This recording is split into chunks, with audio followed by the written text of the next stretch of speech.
Bom dia, então, pessoal. A partir de agora já está gravando.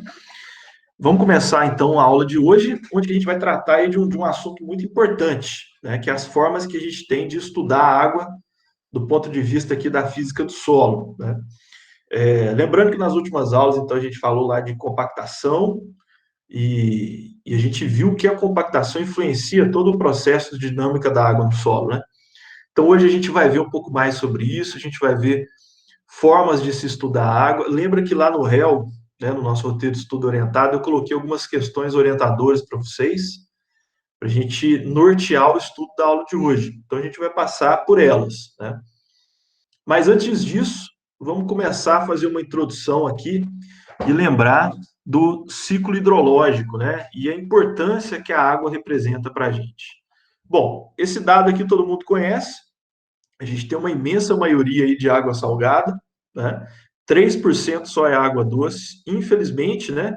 Boa parte dessa água doce aqui não está disponível para a gente. A maior parte dela está congelada ou em aquífero subterrâneo, e apenas 1% está em rios e lagos, que é o que a gente chama de água superficial, né? E que é a grande maioria da fonte, né, que a gente utiliza para a gente fazer todos esses múltiplos usos que a água tem. Isso aqui é um levantamento feito pela ANA, a Agência Nacional de Águas do Brasil, né, um órgão governamental brasileiro.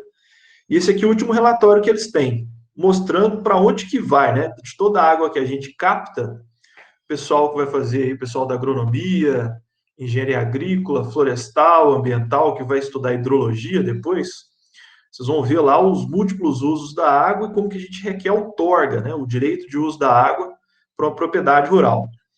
Então, a maior parte dessa água que é retirada, como vocês podem ver aqui, ó, é utilizada na agricultura para irrigação. É praticamente 50%. Né? E aí, se a gente somar os abastecimentos aqui, rural e urbano, vocês veem que não chega nem a 30%, pouco mais do que 25%, 26%. Né? Que é o abastecimento para a gente retirar água para a gente consumir. Né? Pois parte disso aí vai para a indústria, vai para usinas termoelétricas, né, geração de energia. Aqui, ó, 1,7% vai para mineração, né? Se a gente pega o estado de Minas Gerais, isso é até mais, né? 8% vai mais ou menos aí para o nosso uso animal.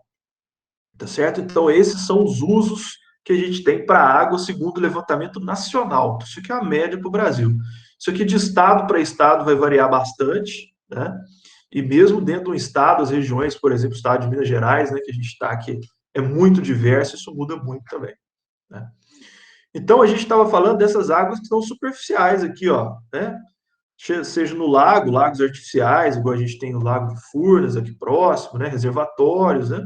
A gente capta a água deles ou dos rios, mas de onde entra essa água, né? De onde vem essa água? De onde que entra a água no sistema? Né? Todo mundo já conhece isso. Ela vem principalmente pela precipitação pluvial aqui, né? Vem das chuvas. Né? Então, de toda essa chuva que cai, né?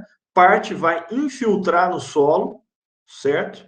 Parte não, que infiltrou, então, vai abastecer o nível freático, ou lençol freático, que vai, com certeza, contribuir para a recarga aqui dos lagos e dos cursos d'água. E parte disso, qual que é o fluxo natural de um rio, né? É correr para um rio maior que vai correr para o oceano. E aí, novamente, isso aqui vai evaporar pela ação da energia solar, vai formar as nuvens pelos processos convectivos, até formar o vapor de água, condensar novamente e rodar esse ciclo. Né? E quando a gente tem plantas no sistema, essas plantas vão influenciar totalmente, né, com um processo aí de evapotranspiração, que a gente vai falar um pouco mais daqui a pouco. Então, isso aqui é numa escala macro, ou numa escala maior para a gente observar o ciclo da água. Né? A gente tem um estudo, que eu não sei quem de vocês chegou a ver o link que eu deixei no nosso roteiro de estudo anterior, mostrando um experimento que a gente está conduzindo, né, em parceria com professor Júnior César Avanzi, que é meu colega aqui do departamento, né, o professor Rafael Chiodi, lá da administração, para estudar o abastecimento de água no reservatório do Cantareira, lá em São Paulo, né, que é a divisa ali. Ele recebe contribuições do estado de Minas Gerais, né, contribuição de recarga, né, parte daquela chuva que cai na Serra da Mantiqueira vai contribuir com o reservatório do Cantareira, certo? Então, a gente tem estudos em municípios tanto de Minas Gerais quanto de São Paulo, para a gente estudar como que os usos do solo na paisagem, igual aqui, ó, a gente tem plantações de eucalipto, tem pastagens, né? A gente tem a própria vegetação nativa, então a gente mede esse processo de infiltração de água. Está aqui o equipamento, um dos que a gente usa para medir, esse aqui é um infiltrômetro de duplo anel concêntrico, esse outro aqui é um infiltrômetro de Cornell, né? Que é muito interessante, porque ele simula uma chuva aqui, então a gente consegue captar até o que escoa aqui, então a gente tem uma ideia da enxurrada, né? Do escoamento superficial, que é muito interessante, esse aqui da infiltração. E aqui, né, mostrando uma pastagem, onde que a gente está medindo também, a gente vai abrir aqui uma, vamos dizer assim, uma área mais limpa para a gente poder medir a umidade do solo com o sensor que a gente tem trabalhado, que é o resistivímetro, né? Então, qual que é a ideia? A gente conseguir medir todos os fatores que vão influenciar no processo aqui de recarga, mediados por esses usos diferentes do solo, né? Por isso que esse projeto ele tem uma abordagem que a gente chama de nexus, né? Então, como que a pastagem, que tem a ver com a produção de carne, produção de alimentos, o eucalipto para a produção de celulose, ou para a produção de energia, né? E, é claro, essas matas que devem ser preservadas para a gente ter uma melhor infiltração e ter o abastecimento da recarga aqui, né? E propiciar a recarga, aliás, né? Então, a gente monitora isso aqui, que tem alguns estudantes meus de pós-graduação, iniciação científica, né? Nesse projeto. Então, a ideia, como a gente estudou nas aulas anteriores, a compactação ela vai afetar nesse processo. Quem lembra? De que jeito que a compactação afeta nesse processo de recarga aqui? Pode abrir o microfone aí, ou falar no chat o que vocês acharem melhor. Como que a compactação do solo influencia em todo esse processo? Isso, o pessoal está colocando aqui, ó. Exatamente, colocaram até na sequência, né? O Rafael e o Renan. Primeira coisa que vai acontecer, o Arthur colocou aqui, ó, certinho. A infiltração ela vai diminuir os poros. Quais poros do solo? Os macroporos. E diminuindo os macroporos, a gente diminui, né? Esse processo de infiltração, que é o processo de entrada de água e depois a drenagem do solo que vai abastecer isso, né? Então, por isso que a gente está medindo aqui a infiltração, e aqui a gente vai coletar cilindros, né, para a gente medir macro, microporos, porosidade total e densidade em todos esses usos do solo, né, e a partir daí a gente chegar a isso. Tá tranquilo até aqui, pessoal? Estão me ouvindo bem? Então, essa é a ideia numa escala mais macro. Numa escala, pensando aqui agora, numa planta que vai ser produtiva, né, pensando já no ecossistema agrícola, tá aqui uma plantinha de milho para mostrar isso para a gente. Então, a gente tem aqui o processo de infiltração, como a gente estava falando, né, que é muito influenciado pelos macroporos, né, e quando esse processo acontece, aí sim, a água, a tendência natural dele é caminhar para a drenagem, né? Existe uma força que puxa toda essa água para baixo, que é a força gravitacional. Certo. Só que parte dessa água que caiu aqui, como vocês viram, vão evaporar, isso aqui se eu tiver um solo exposto, né? E parte dessa água, né, que é até desejável, né? Vai acontecer o que? A água que infiltrou, ela vai ser absorvida pelas raízes e vai promover o processo de transpiração, né? Então, transpiração é desejável. Quanto mais a planta transpira, é o que a gente vai entender um pouco na aula de hoje e na próxima, a gente vai ver que aí ela consegue atuar como uma bomba que retira essa água que está aqui armazenada no solo, que é o que a gente vai estudar hoje, né? E junto dessa água, né, a água no solo não é pura, ela tem o quê? Nutrientes e outros elementos químicos dissolvidos. Então, por isso que a gente chama a água até de solução do solo, se vocês lembrarem. Então, nesse processo de absorção da solução do solo, né, que tem tudo a ver com a transpiração, que é o que dá o gatilho para que isso ocorra, a planta vai absorver água e nutrientes, né, para executar as suas funções. O que a gente não quer que aconteça, o que a gente quer que não aconteça do ponto de vista da planta, a gente quer que esse fluxo aqui, ó, ele seja minimizado ou reduzido ao máximo, né? Para que esse fluxo aqui aumente, que é a transpiração, e aí a planta vai crescer mais rápido, vai produzir mais e assim vai, tá certo? Então, do ponto de vista de manejo do solo, o que a gente tem que fazer, né? O manejo de forma geral. A gente tem que maximizar as condições para favorecer a transpiração e diminuir a evaporação, e o outro que está aqui, né? Que a gente não pode esquecer dele, que é o escoamento superficial ou a enxurrada, né? Então, na segunda metade da disciplina, aí, vocês vão estudar práticas de conservação do solo ou práticas conservacionistas, para a gente diminuir esse escoamento superficial, né? Para dar mais tempo de oportunidade, para oportunizar mais o processo de infiltração que vai combinar com a absorção de água, nutrientes e a transpiração. E a drenagem? A drenagem é importante que ela ocorra, né? Por que tem que ter drenagem mesmo, como a gente viu aí no slide anterior? Qual que é o objetivo prático para nós da drenagem aqui? Abastecer o quê? A gente quer que abastece o lençol freático, a gente quer que ocorra a recarga. Então, é muito importante esse processo do ponto de vista ambiental. Isso, a Marina lembrou. E, além disso, um solo que não tem uma boa drenagem vai atrapalhar o quê para a planta? Se a água ficar parada aqui muito tempo, né? A planta de milho, e como a maioria das outras em ambientes, é isso aqui, adora esse ambiente para crescer, né? Um ambiente que fica com muita água parada, né? A gente já viu isso acontecer. Infelizmente, não. Com exceção do arroz, né? A maior parte das plantas, exatamente, o João Gabriel colocou aqui, ó, vai ter o processo de respiração das raízes afetado. A difusão do CO2 e do O2 é muito maior quando a gente tem gás do que quando a gente tem água, né? Então, lembrando que aqui no solo a gente tem poros, a gente tem o macroporos, que vai ter gás, né? Vai ter uma atmosfera do solo que faz isso de forma eficiente. Só que se esses poros estiverem encharcados, né? Ou seja, estiverem saturados, porque o processo de drenagem não está legal, com certeza essa, vamos dizer assim, né? Essa respiração, essa troca gasosa não vai ser eficiente e a planta vai amarecer, né? Vai ter clorose e aí com certeza isso vai limitar o crescimento, produtividade em vários, né? Então percebam que a porosidade é muito importante nisso, né? Ok, o que a gente vai dar um zoom agora? Estão me acompanhando bem? Está tranquilo o ritmo? Beleza? Está falando muito rápido, não? Então, gente, a ideia aqui agora, o que a gente vai estudar? A gente vai estudar esse processo aqui, ó. Como que a água fica retida no solo, né? E como que isso interfere nesse processo, né? Já que, como a gente pode observar na paisagem, adoro essa foto, né? Isso aqui é uma paisagem do Cerrado, né? Mostrando aí a coexistência de uma vegetação preservada, né? Ao passo que a gente também tem uma agricultura forte, não é isso? Só falta, infelizmente, a proteção aqui, né? Dessas áreas de preservação permanente aqui, né? Do lado de cá tá bonitinho, mas do lado de cá não tem, né? E aqui também está faltando, né? Mas tudo bem, é uma foto muito bonita que dá essa ideia de ainda ter uma vegetação preservada, conciliando com produtividade agrícola, mas lembrando que a oferta de água, aqui eu já trouxe o gráfico atual, né, de Lavras, mostrando aqui o que a gente espera em chuvas, né, para o mês de Lavras, aqui, ó, veja que esse ano está interessante, né, quem estava aqui, vocês vão lembrar, mês de fevereiro choveu demais, bem acima da média histórica, né, o do esperado para Lavras, que é próximo de 200 milímetros em fevereiro, choveu muito em fevereiro, mas tirando fevereiro, a gente está muito próximo da média histórica, que é essa linha aqui, né? Então, agora, em junho, né, julho e agosto, a gente não espera praticamente precipitações, né, significativas.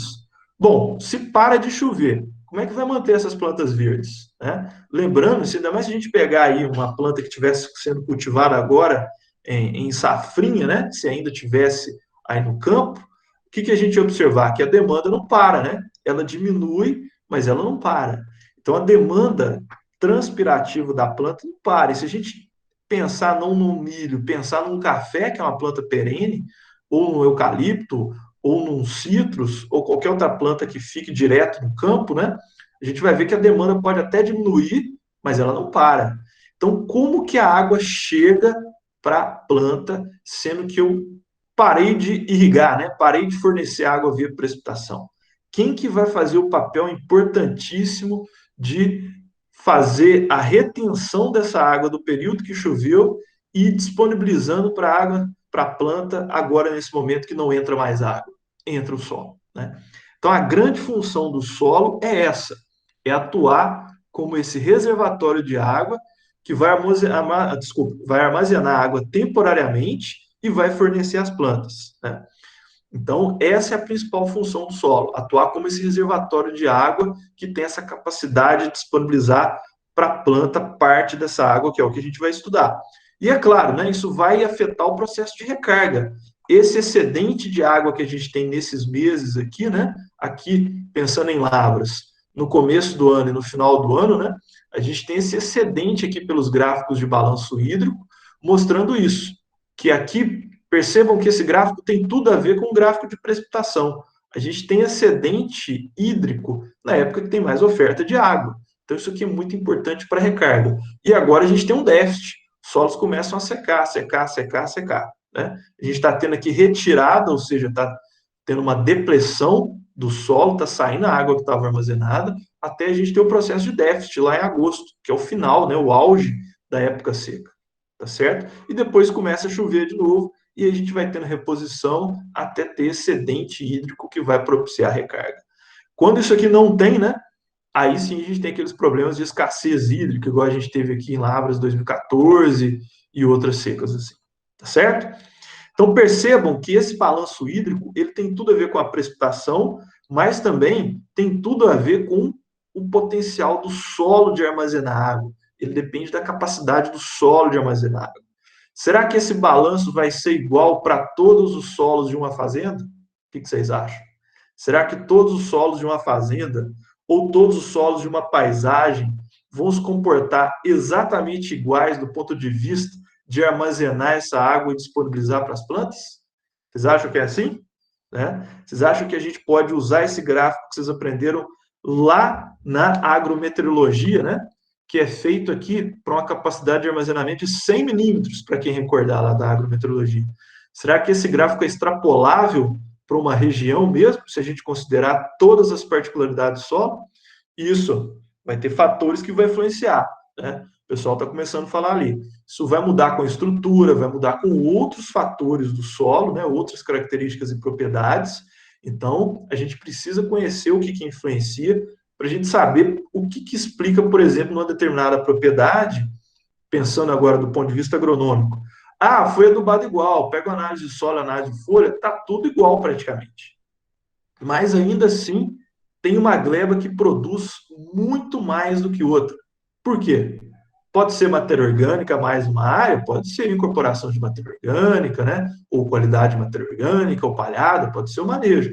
Ah, mas eu acho que não é isso, está muito parecido. O que será que pode ser? Pode ser isso, é física do solo. Pode ser capacidade diferencial dos solos de disponibilizar água de forma diferente, armazenar e disponibilizar de forma diferente dentro de uma mesma fazenda. Né? Então, posso ter glebas que respondem de forma diferente quanto a isso. Né? Como a gente vai estudar. Exato, Marina, compactação. Né? Se eu tenho uma gleba que está compactada e outra não, vai mudar tudo, como a gente já viu. Né? E a gente vai ver mais ainda em detalhes. Então, a compactação vai afetar o manejo inadequado, a estrutura, como outro colega colocou. Textura, será que vai afetar isso, pessoal? Um solo arenoso, será que ele tem capacidade de reter e disponibilizar água tão bem quanto o argiloso?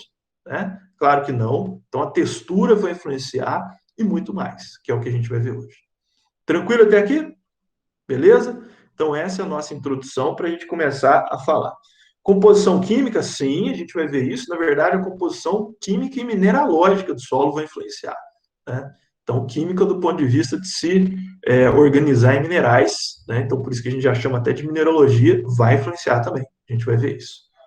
Eu perdi alguma pergunta aqui? Vocês podem abrir o microfone aí se eu perder alguma coisa. Porque às vezes eu estou olhando aqui de lado. Matéria orgânica? Certamente, André, certamente. Quanto mais matéria orgânica, a gente vai ter um efeito. Será que a matéria orgânica ajuda ou atrapalha a retenção de água, pessoal? O que vocês acham? Do ponto de vista de retenção de água, ajuda muito, que é o que a gente vai ver agora. Por quê? Então, quais são as perguntas que a gente vai responder aí com essas duas aulas, ou tentar responder da melhor forma possível? Deixei elas aí para vocês. Que são exatamente as mesmas perguntas que eu coloquei lá no roteiro de estudo. Né? Então, será que tem alguma coisa que a matéria orgânica não ajuda? Na verdade, existem alguns detalhes. Eu não vou comentar agora não, para não perder o fio da meada, mas existem algumas possibilidades de você ter hidrofobicidade da matéria orgânica, tá? Ou seja, tem alguma coisa a ver com repelência de água, né? Isso ocorre em algumas situações específicas, como em queimada, por exemplo, mas depois a gente pode tratar disso. Observe, então, quais as perguntas que a gente vai tratar hoje. Né? Como que a gente quantifica a água no solo? Como que eu sei quanto de água tem lá? É importante saber isso totalmente, né?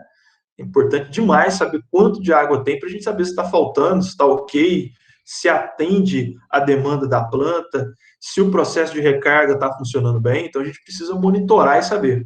Depois, como que a água fica retida, que fatores influenciam, que é o que a gente já começou a discutir aqui agora, né? E outra pergunta, né? Será que toda a água que está disponível no solo, desculpa, toda a água que está armazenada no solo é disponível para a planta? O que vocês acham disso? Será que sim ou será que não? Coloquem aí no chat. Será que toda a água que está disponível, desculpa, toda a água que está armazenada no solo está disponível para a planta? Né? Isso, a maioria do pessoal aqui já está colocando. Não, não, não, né? Estou vendo vários não, exatamente. Infelizmente, não. Né? Não é toda a água que está lá presente no solo vai estar disponível para a planta. Por quê? A gente vai entender isso. Né? Então, quem ainda não entendeu, fique tranquilo. É hoje que a gente vai entender isso. Né? Se não der hoje, quarta-feira. E outra, né? A gente é tão passivo nesse processo ou será que nós, engenheiros, podemos modificar o solo, né? A gente pode alterar alguma coisa no solo para aumentar essa disponibilidade de água. E aí, o que vocês acham? Será que a gente pode fazer alguma coisa? Felizmente, sim. A gente tem técnicas de manejo onde que a gente pode favorecer essa disponibilidade de água para a planta. A gente vai estudar isso aí um pouco também. Então, vamos lá. Começando, né? O primeiro conceito que a gente vai ver agora é o conceito de umidade do solo ou de conteúdo de água no solo. Isso é sinônimo, tá, pessoal? Umidade do solo, conteúdo de água no solo ou simplesmente teor de água. Mas o mais correto é usar qualquer um desses dois que estão aí agora, tá certo? Então, para que serve esse conceito? Para a gente atender a primeira pergunta nossa aqui, ó.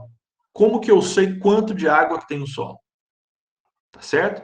Então, eu posso expressar esse conceito, se a gente lembrar lá do nosso diagrama trifásico, né, um meio trifásico que o solo se comporta, eu tenho a parte sólida, a água do solo, ou solução do solo, que é até mais correto, e o ar, tá certo? Eu posso avaliar isso pela massa, pelo volume.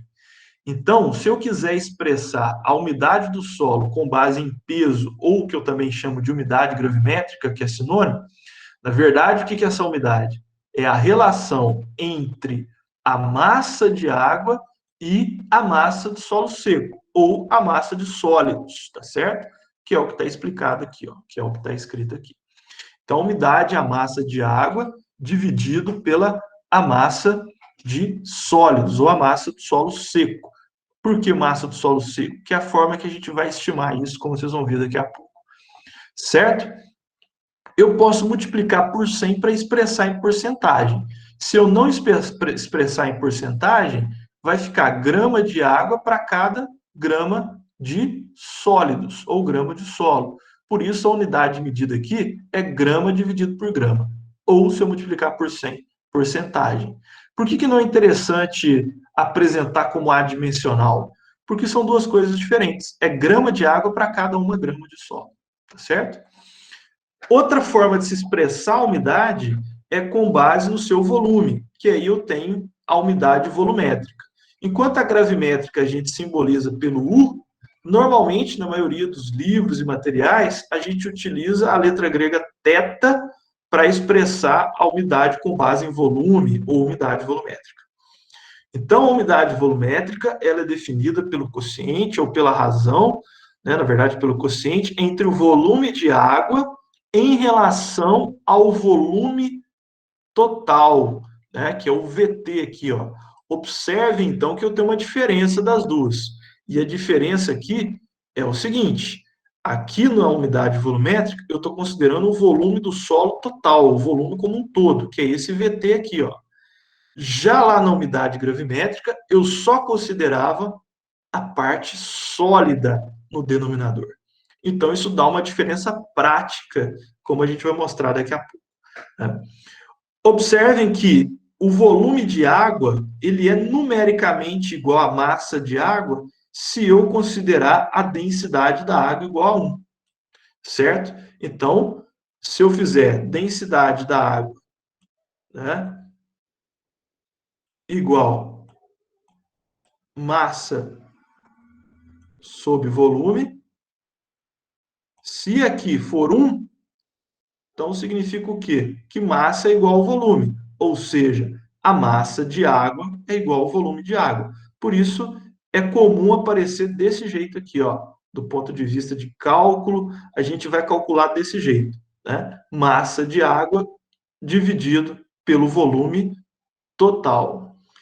Pessoal, se eu quiser obter esse volume total, vocês estão lembrados como que a gente faz para obter o volume total do ponto de vista lá da densidade, né? A gente usou uma estratégia, um artifício para obter o volume total. Quem está lembrado?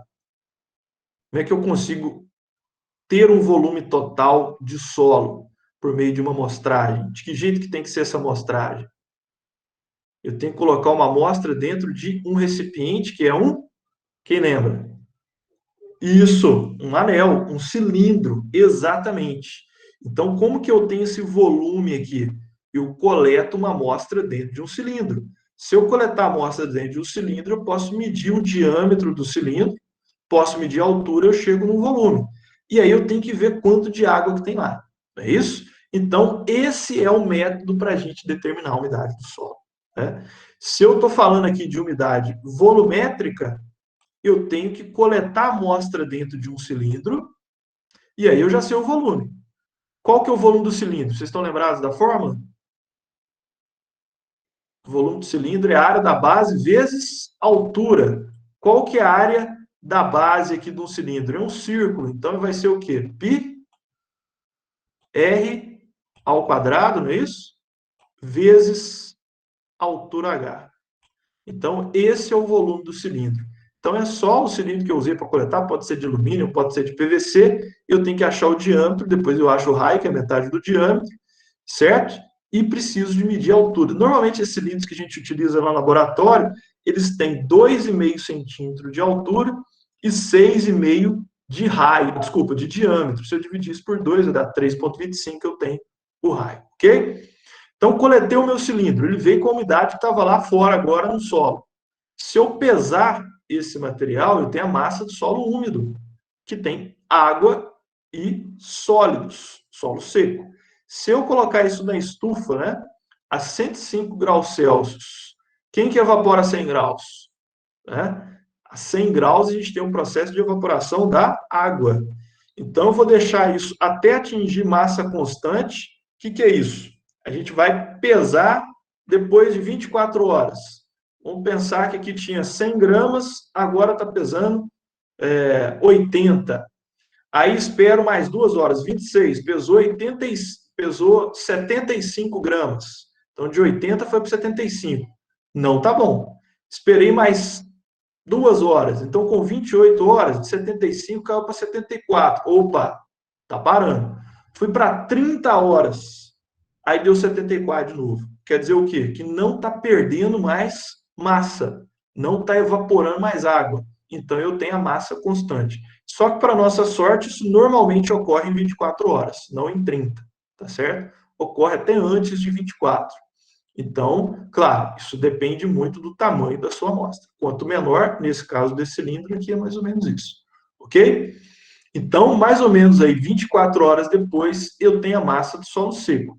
Como que eu vou obter a massa de água? Lembrando que para fazer o cálculo, eu preciso da massa de água, né?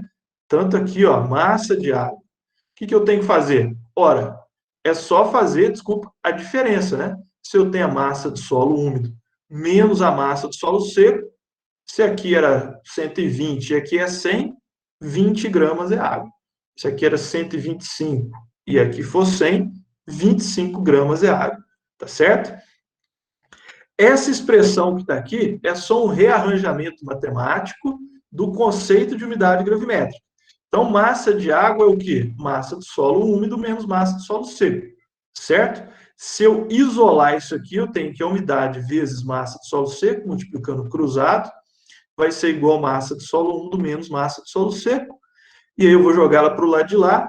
Ficou umidade vezes massa de solo seco mais massa de solo seco, ou massa de sólidos, igual a massa de solo úmido. Se eu colocar, isolando massa de solo úmido e colocar massa de solo seco em evidência, eu tenho que ms que multiplica U, né, que dá aqui, e ms vezes 1, que está aqui. Eu chego nessa expressão, massa de solo úmido é igual massa de sólidos que multiplica 1 mais umidade, que é muito útil para a gente fazer cálculos de conversão de umidade. Ah, eu tenho solo que está com 100 gramas e 10% de umidade. E eu quero saber quanto que ele vai pesar se ele for para 20%. Aí eu entro com a umidade aqui e vejo a massa do solo. Que origina essa expressão aqui que é famosa, né? Muito comum. Terra fina seca ao ar é igual a terra fina seca em estufa, que multiplica por 1 mais 1. Eu só troquei essas duas coisas aqui, mas é a mesma. Tá tranquilo até aqui, pessoal? Vocês estão me acompanhando? Beleza? Então, vamos lá. Um exercício simples aqui, né? Para a gente ver se a gente entendeu isso. Pesou-se 125 gramas de solo úmido, que depois que for seco em estufa, a massa foi 100 gramas. Qual será que é a umidade gravimétrica? Ora, para obter a umidade gravimétrica, eu preciso da massa de água. Se ele tinha 125 menos 100, está aqui, eu tenho 25 gramas de massa de quê, pessoal? De água, que é a diferença entre massa de solo úmido e massa de solo seco.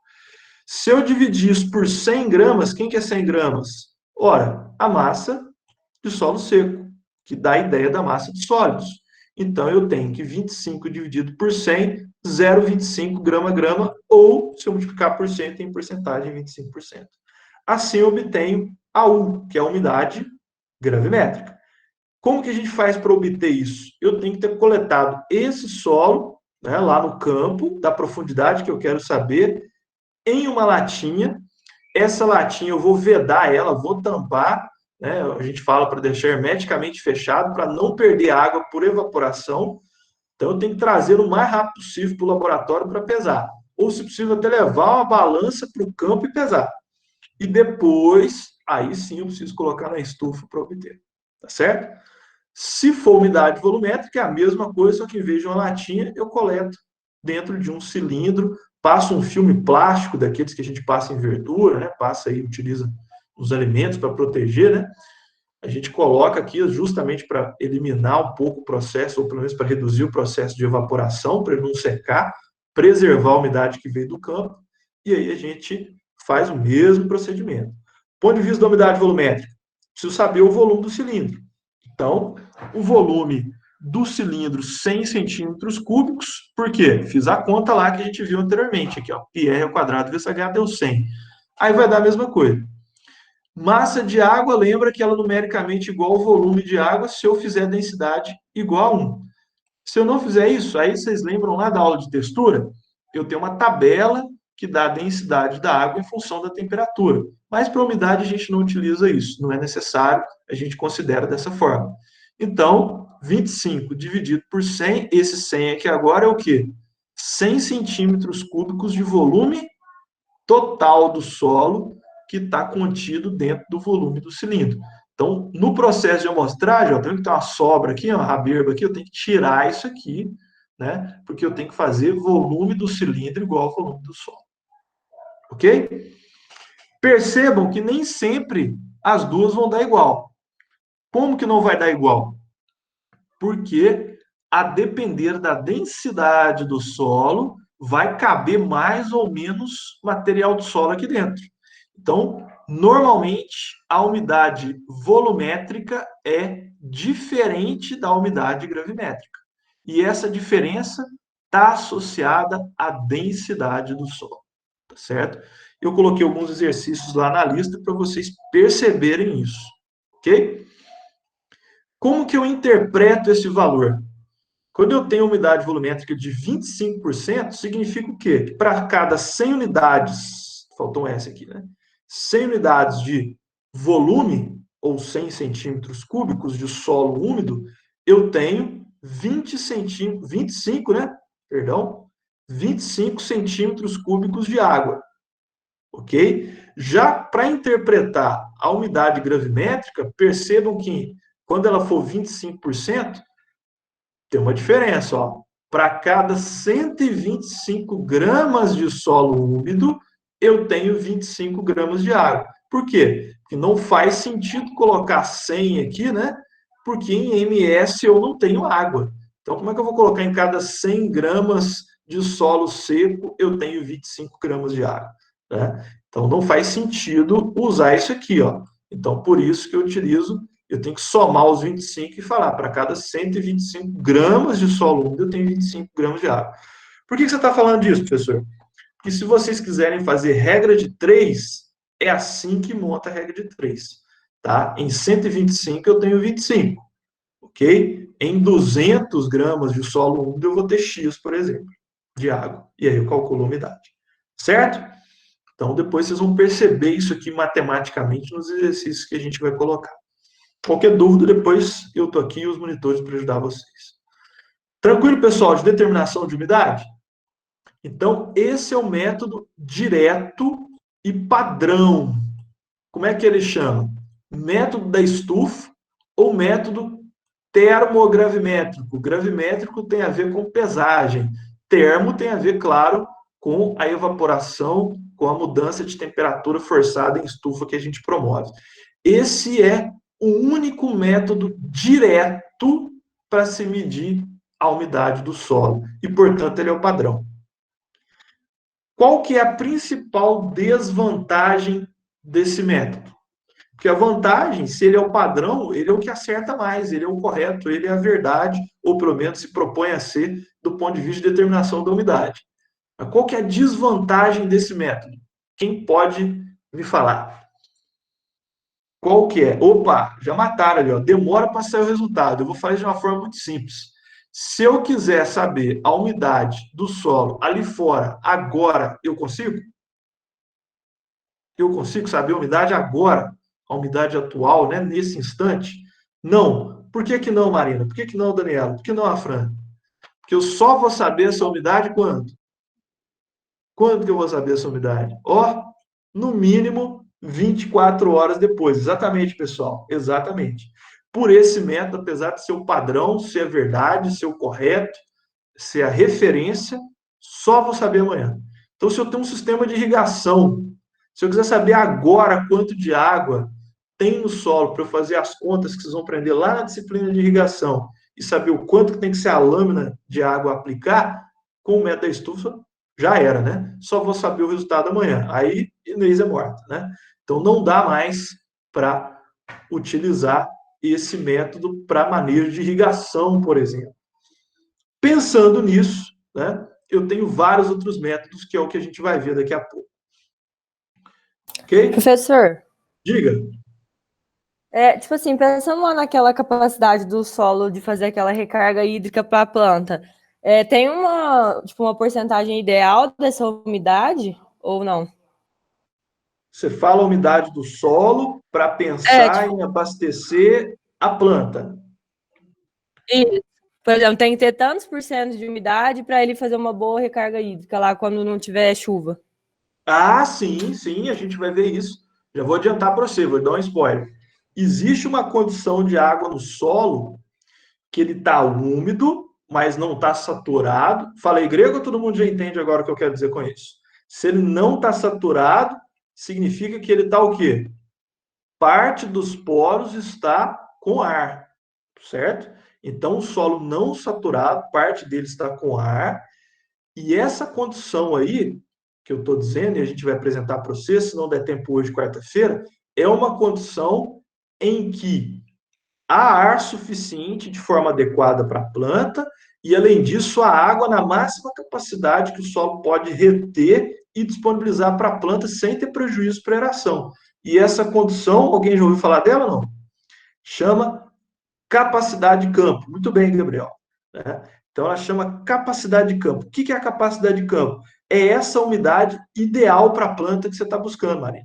É essa umidade que atende às plenas necessidades fisiológicas da planta, sem comprometer, portanto, né, com falta de ar e da hipoxia ou anoxia, que é o que a gente estudou. Então, existe sim essa condição, tem jeito da gente estimar ela, a gente tem que saber qual que é a umidade com que a capacidade de campo ocorre, tá certo? E a gente vai ver isso tudo, tá? Então, você está correto, tem como a gente saber sim, a gente vai ver isso. Inclusive, essa umidade na capacidade de campo é o princípio básico da irrigação, que é o que a gente ia falar aqui, ó. Para fazer o manejo da irrigação, qual que é o objetivo da irrigação? Manter o solo sempre na capacidade de campo, coisa que não vai acontecer, né? Vai sempre ocorrer drenagem naturalmente, então a água está sempre diminuindo, sempre diminuindo. Quando eu faço o manejo, quando eu tenho um sistema irrigado, eu vou lá e coloco água, eu aplico água, de forma o solo voltar para essa condição ideal de umidade, que é a condição que a gente chama de capacidade de campo. Então, um sistema de irrigação bem projetado, né, ele é capaz de fazer isso, e aí você, enquanto agrônomo, engenheiro agrícola, zootecnista, florestal, tem que fazer o manejo de água correto, que é o que tem faltado muito aí no campo, já observei muito isso, né, falta muito manejo adequado de irrigação.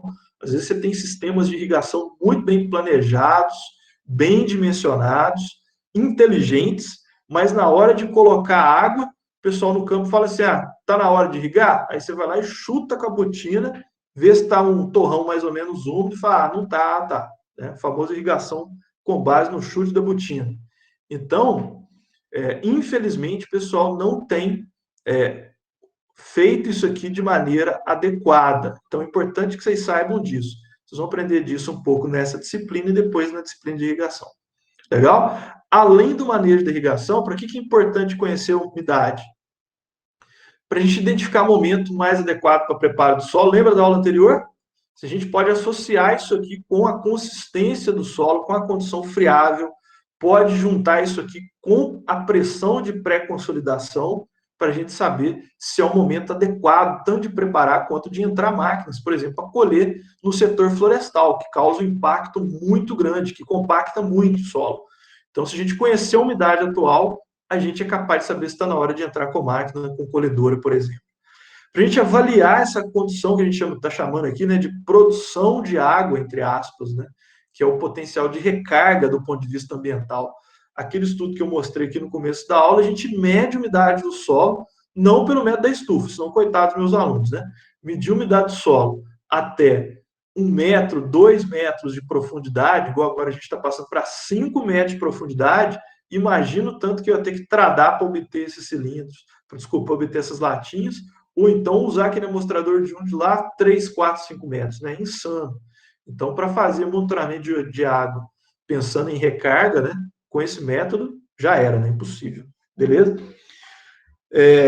E, além disso, para identificar se as plantas estão sob estresse hídrico, identificar o potencial de transporte de nutrientes. Às vezes as plantas sentem deficiência de ferro, deficiência de fósforo, deficiência de potássio, ocorre denitrificação no solo, perdas de nitrogênio, porque a umidade às vezes está de forma não adequada, seja porque compactou o solo, comprometeu a porosidade e assim vai. E a gente precisa conhecer a umidade para relacionar esses processos. Então, essas aqui são algumas das aplicações. Bom, como a gente disse, se eu ficar dependendo do método da estufa, eu não sei a umidade agora. Então, pensando nisso, existem vários métodos indiretos. Por que é indireto, professor? Você não vai medir a umidade, você vai medir algo que se correlaciona com a umidade, tá certo? É igual medir uma enzima, por exemplo, fazer uma analogia com a ala médica, né? Existe um teste para exame de próstata que chama PSA. Quem tem pai idoso, avô, né, tem que fazer isso, tá? Não deixa de falar com o seu pai, com o seu avô para fazer esse teste que ele salva vidas, né? Meu pai, por exemplo, teve esse processo. Então, você faz esse exame, se ele alterar, isso é uma enzima, é uma resposta de uma enzima. Ela correlaciona com o avanço de um câncer, por exemplo. Então, é uma medida indireta de um processo que vai acontecer. Então, pensando nisso, né, fazendo uma analogia, existe uma propriedade do solo que chama constante dielétrica, que dá a ideia de se o solo está mais úmido ou está mais seco. Então, é isso que a gente faz com esses métodos, por exemplo, que eu vou mostrar aqui só ele na aula hoje, que é os métodos baseados nas propriedades eletromagnéticas do solo, tá certo? Existem vários, existem métodos, por exemplo, que utilizam radiação para fazer isso, radiação de nêutrons, gama, muitos métodos indiretos. Vocês vão ver eles lá no material escrito que eu passei por vocês, não deixem de ler, tá certo? Esse método aqui, por que eu estou mostrando? Que é o mais utilizado. Então, qual que é a ideia dele? Ele emite um sinal elétrico e ele vai medir a resposta desse sinal, tá? Que resposta é essa? Ou o tempo de reflexão do sinal elétrico, ou a frequência de retorno. em razão dessa mudança na propriedade que eu mostrei para vocês, que é a constante dielétrica. Existem vários princípios em função disso. Os mais famosos é o TDR, que surgiu ali próximo da década de 80, e mais recentemente o FDR, né? A gente tem aqui nos solos, depois se vocês quiserem ver, né? Quando passar aí essa pandemia, posso mostrar para vocês, a gente tem todos os sensores aqui da foto e outros, né? Para mostrar para vocês. Quais que são as vantagens desses sensores? A primeira delas já está aqui, né? Não precisa nem falar mais. Tem tudo a ver com a desvantagem do método anterior. É instantâneo. Eu meço a umidade atual, em tempo real. Se eu quiser saber a umidade agora, como esses sujeitos aqui dos catálogos dos fabricantes estão mostrando, eu chucho o sensor lá, né? Normalmente ele eu brinco, parece um garfinho, né? Então você coloca o sensor lá, tem um medidor, você pode ler o valor na hora, o medidor te mostra, ou pode armazenar isso dentro de um data logger, por isso que está aqui, ó. Posso fazer várias medições ao mesmo tempo e armazenar esses dados de forma contínua, porque ele tem um data logger que é tipo uma memória externa, né? Como se fosse um cartão de memória ou um HD externo para memorizar esses dados, ou posso usar o reloginho dele, o medidor, para saber a umidade naquele instante, na hora ali, certo? Não é destrutivo, o que quer dizer isso? Eu não preciso coletar, né, um material do solo e trazer, né, ou seja, destruir. Imagina um experimento, a gente tem muito isso em escala experimental. Tem muito parceiro lá na fitotecnia, né? Silvina, a professora Leila. Então a gente tem que coletar a amostra para saber a umidade. Eu tenho que esburacar o experimento, eles ficam doidos comigo. Meu Deus, né? Vai afetar minhas plantas. Então pensa você fazer umidade gravimétrica e volumétrica pelo aquele método direto. Então aqui eu vou lá, ó, não destruo nada e meço a umidade. Tem uma boa precisão, que é o que a gente vai discutir daqui a pouco. Esses métodos aqui não emitem radiação, então é seguro, tranquilo de mexer, não precisa de EPI, não precisa de nada para usar um equipamento desse, porque não tem radiação, é um sinalzinho elétrico, né? Então não tem nada que contamina, que afeta o operador. Qual que é a desvantagem? Custo alto. A maioria desses sensores são importados, né? Esse aqui eu cotei um recentemente agora, né? E estava próximo de 17 mil reais. Claro que tem o efeito do dólar nisso, né? Mas é muito caro. Esse aqui, que é em inglês, é de Cambridge, se eu não me engano, ele era 5 mil euros, ou libras esterlinas, né? Que valem mais do que euros e dólar, né? Então vocês podem ter uma ideia do quanto que custa isso aqui. Então são sensores muito caros. Eu comprei um desse aqui recentemente com um projeto de pesquisa, e esse aqui, que é um sensor um pouco mais simples, esse chegou a próximo de 2, 3 mil reais aqui.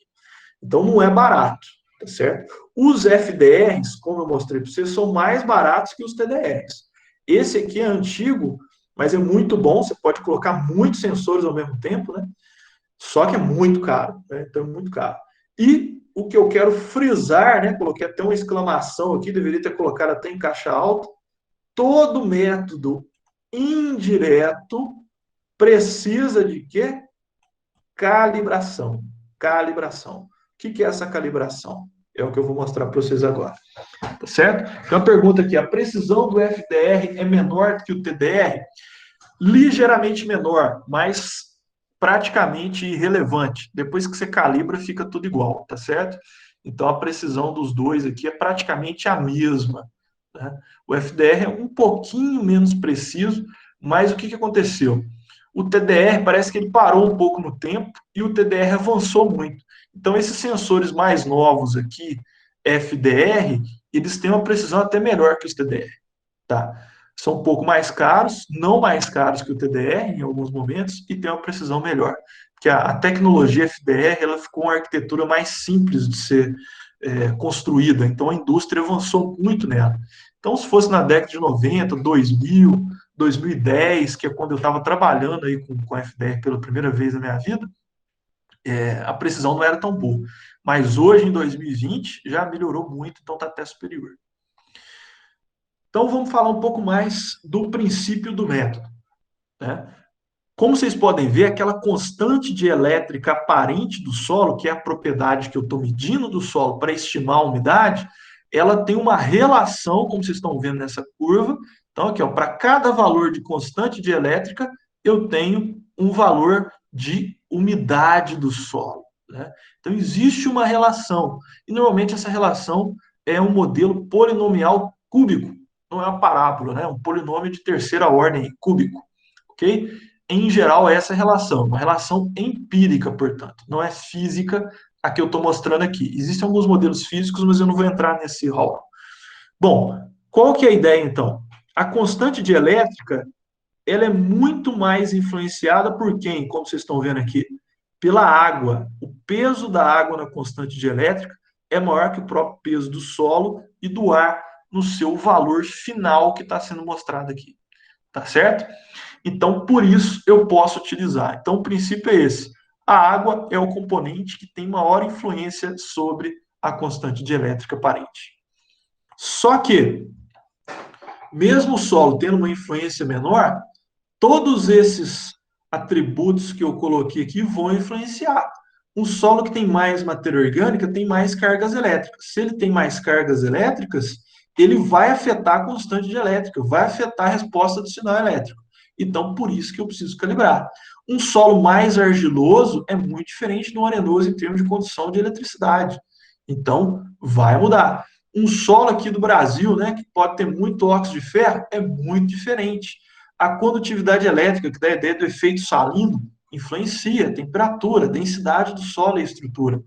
Por isso, eu tenho que calibrar esse sensor sempre, é imperativo. Ah, tem um sensor aqui que eu estou falando que veio calibrar de fábrica, então não vou calibrar não, está escrito no manual. Não, está errado isso, está errado isso, tá? Isso é conversa do fabricante.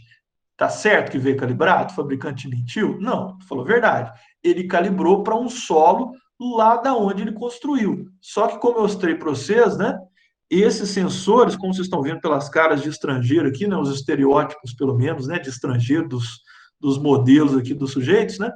Esses sensores são construídos na Inglaterra, Estados Unidos.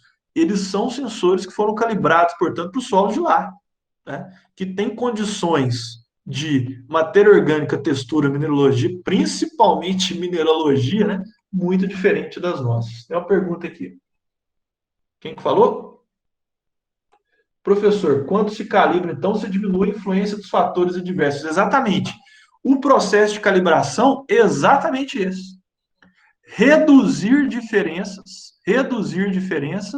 para quem? Para a verdade, para o método padrão. Né?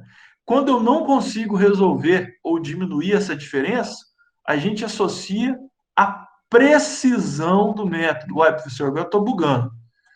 Tem diferença entre precisão e acurácia, que também, né? Isso aqui é estrangeirismo, né? Eu lembro do professor Colombo me corrigindo na minha banca. O termo correto para acurácia em língua portuguesa é exatidão, tá? Nossa, meu mouse está ruim aqui, não vou conseguir escrever direito, mas é exatidão. Opa, ok? Exatidão é acurácia. Qual que é a diferença entre acurácia ou exatidão, que é a mesma coisa, e precisão? Vocês conseguem perceber pelo meu exemplo aqui? Um sensor preciso é aquele que tem o quê? Qual que é a palavra que define precisão? Repetibilidade. Então, se eu pegar aquele sensor, né, e colocar no solo aqui, ó, pá, e fazer uma leitura, ele vai ler quase sempre, né? Quase sempre que está variando um pouquinho. Ele vai ler muito parecida o mesmo valor, então. Ele vai repetir. Isso é precisão. A acurácia, nesse caso aqui, ele não tem, porque ele está muito preciso, mas olha lá onde é que está o alvo, ó, não acertou nada aqui no alvo. Então, ele não tem acurácia. Ele tem precisão, mas não tem acurácia. Isso é um bom sensor. Isso é um bom sensor. Mas por que é bom, professor? Parece estranho isso, né? Ele é bom porque a precisão depende da construção dele, depende da sua arquitetura que vem lá da fábrica. Então, você tem que comprar um sensor preciso. O erro de acurácia que é ler no alvo, você vai corrigir com a metodologia de calibração que eu vou mostrar para vocês agora. Tá certo? Então, acurácia é acertar no alvo. Precisão é repetir os valores, ter repetibilidade. Acurácia é em relação a quem? Um método padrão. Quem diz a verdade é o método padrão. Quem que é o método padrão mesmo? Vocês já esqueceram? Quem que é o método padrão de medir umidade? Isso. Opa, quase, né? É o método da estufa. Então, o método da estufa é o método padrão. Então, quando eu faço uma calibração do sensor, e ele tem que ficar, então, acurado ou exato e preciso. E aí ele vai acertar no alvo e com a repetibilidade. Aí eu confio nele, tá? Então, isso é acurácia e precisão, ou exatidão e precisão. O que é a calibração, então? A calibração, eu vou fazer o seguinte: vou coletar, que normalmente a gente pega um cilindro de PVC, coloquei aqui diferentes solos, né? Um natossolo vermelho e amarelo, um outro aqui com um pouquinho mais de matéria orgânica, aquele vermelhão lá do campus da UFLA, aqui um solo mais róseo, né? Provavelmente um campus solo mais clarinho na de várzea. Esse é um experimento que a gente fez com vários solos da UFLA e pegou vários solos do Brasil. Fiz uma parceria com o professor Sérgio, o professor Newton. Peguei vários solos do Brasil que eles estavam fazendo levantamento de solos. E aí, o que a gente faz? Estou pesando, né? Por que eu estou pesando a amostra para obter a massa do solo úmido? Para eu ter o método padrão. E aí, pesei, coloquei o sensor. E aí, quando eu coloco o sensor, eu tenho o valor da constante de elétrica. E aí eu vou ter o valor da umidade. Por quê? Depois eu pego esse valor aqui, essa amostra aqui, seco em estufa, tem a massa do solo seco, eu calculo a umidade. Então, eu calculei a umidade, se for aqui do cilindro, umidade volumétrica, nesse caso, e relacionei, então, com a constante de elétrica. Faço isso para essa mesma amostra, só que eu saturo ela, preencho ela com todos os seus poros, então, com água, né? E depois eu vou fazendo o quê? Olha aqui no meu eixo Y, eu vou secando a minha amostra.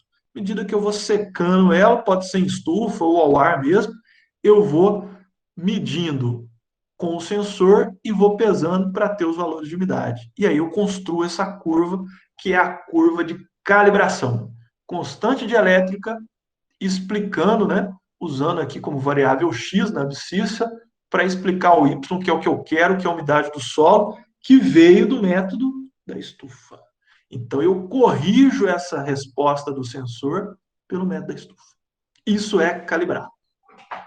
Só para vocês terem uma curiosidade, o resultado desse experimento, as barras vermelhinhas são o erro antes de calibrar e azul depois que calibrou, né?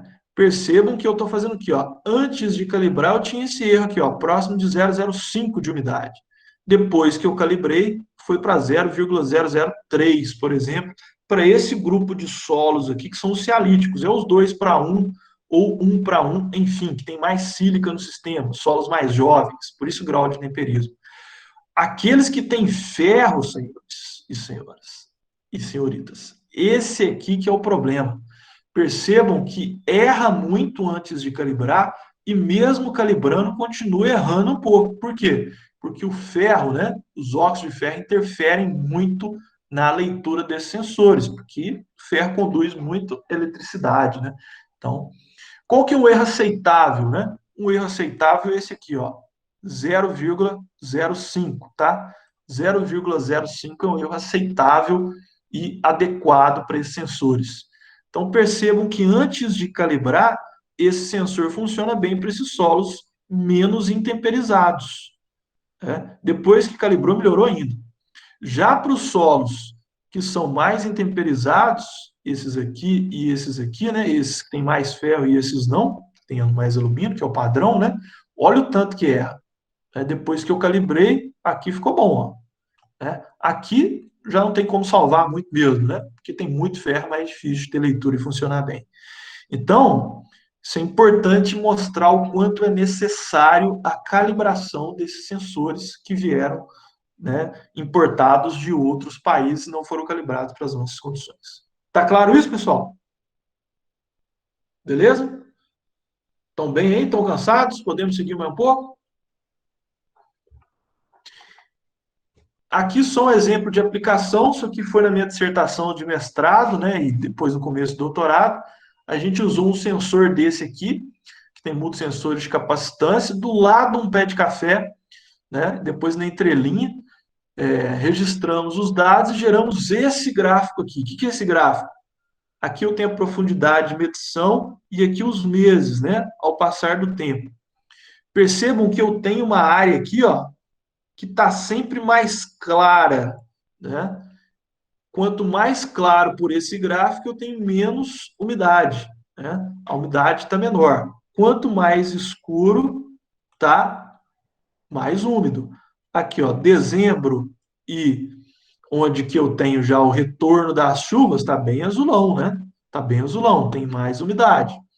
Já aqui no começo do ano, isso aqui em São Roque de Minas, aqui no Oeste Mineiro aqui, o clima é um pouquinho mais seco que o daqui de Lavras. Então percebam que está mais claro aqui na superfície, porque aqui é onde que eu tenho a ação direta dos raios solares, que vão ressecar, né? Então o solo seca primeiro, obviamente, de cima para baixo. Mas percebam que aqui, ó, como eu destaquei inicialmente, tem sempre uma zona bem seca, né? O que será que está retirando água do solo aqui em profundidade? Né? O que será que vai fazer com que aqui, nessa camada entre 50 e 75 centímetros, o solo está sempre seco? Quem que está tirando essa água aqui? Quem tirou aqui em cima foi, obviamente, a ação do sol, né? Mas quem tira a água em profundidade? Quem interpretou esse gráfico? Alguma sugestão, não? Isso, boa, Daniel, boa, Fran. A raiz da planta. Então, aqui com essa informação, né, com esse mapa, eu consegui descobrir qual camada do solo que as raízes do café estavam extraindo mais água. Se você for olhar um dado de livro de irrigação, eles vão falar que o café extrai mais água no 0 a 20, né? Só que nesse caso aqui foi feito o manejo para aprofundar o sistema radicular. E aí a gente viu que isso aconteceu, porque as raízes que estavam extraindo água estavam a 60 centímetros. E esse café tem 2 anos para 2 anos e meio. Então nem é um café que está ainda na maturidade, né? Então vejam que o café é capaz, já respondeu uma das perguntas lá do início, né? De aprofundar o seu sistema radicular por meio do manejo e tirar a água do solo em profundidade, né? E aí pode ser que ele consiga passar pela época mais seca e depois produzir bem, tá? A gente vai falar mais disso aí mais à frente. Tem uma pergunta do Renan aqui, ó. Lá em 6 centímetros parece que está mais escuro. Seria o lençol freático? Boa. Ainda não é um lençol freático, porque isso aqui é um latossolo. E a gente abriu, né? Uma trincheira aqui até 2,5 metros para a gente ver. E como é um latossolo, isso aqui é um solo profundo. Ele tem pelo menos uns 10 metros de profundidade. Então o lençol freático está bem para baixo, tá? Mas é com certeza uma área que tem mais água, que a gente pode dizer que é um reservatório de água para o café. Observe que lá em julho e agosto, ó, secou aqui embaixo. Ó. Isso aqui é a raiz que começou a tirar água lá de baixo, né? Porque tinha mais água e ela precisou dessa água aqui. Então a raiz provavelmente aprofundou próximo de 1 metro ou mais e conseguiu, tá vendo as franjas aqui, né? Conseguiu usar essa água e com certeza foi menos estressada do ponto de vista hídrico que uma fazenda que não fez um manejo tão bom quanto esse aqui. Eu deixei um exemplo sobre isso de leitura lá no nosso campus virtual, depois vocês vão dar uma olhada, né, de como que o manejo pode conseguir deslocar o sistema radicular para mais profundo, aí, mais para baixo, e usar essa água. Pergunta Professor, 2. Oi, pode falar. Bom dia. Bom dia.